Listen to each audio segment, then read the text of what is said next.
আসসালামু আলাইকুম হুজুর। আজকে ফজরের নামাজ আমার কাজা হয়ে গেছে। এখন আমার করণীয় কি একটু যদি বলতেন।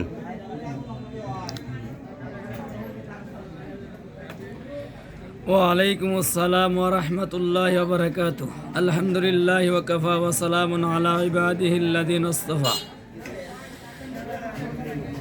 ডাক্তার ভাই, আপনি প্রশ্ন করছেন যে আজকে ফজরের নামাজ আপনার কাজা হয়ে গেছে, এখন করণীয় কি?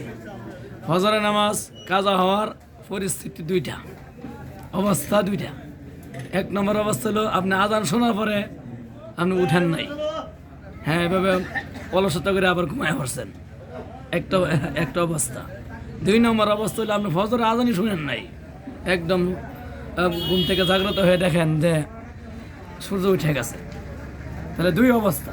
প্রথম অবস্থা যেটা বলছিলাম, আপনি আজান হয়েছে, আপনি শুনছেন বা টের পাইছেন, ঘুম ভাঙছে, আবার ঘুমায় পড়ছেন, অলসতা করে উঠেন নাই, তাহলে আপনি ফজরের নামাজ আপনার ঘুম থেকে ওঠার পরে ফজরের নামাজ আপনার নিয়াত করতে হবে, সুন্নত পড়তে হবে এবং ফরজ পড়তে হবে, কিন্তু ফরজ কাজার নিয়াত করতে হবে।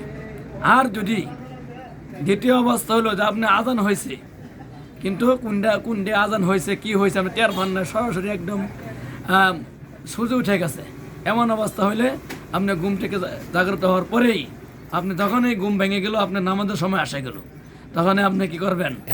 উযু করবেন, হজরের সুন্নত পড়বেন, ফরজ পড়বেন, কাজা নিয়াত করতে হবে না। আল্লাহ রাব্বুল আলামিন আমাদেরকে সকলকে বোঝার এবং আমলের তৌফিক দান করুন। আশা করছি বুঝতে পারছেন স্যার।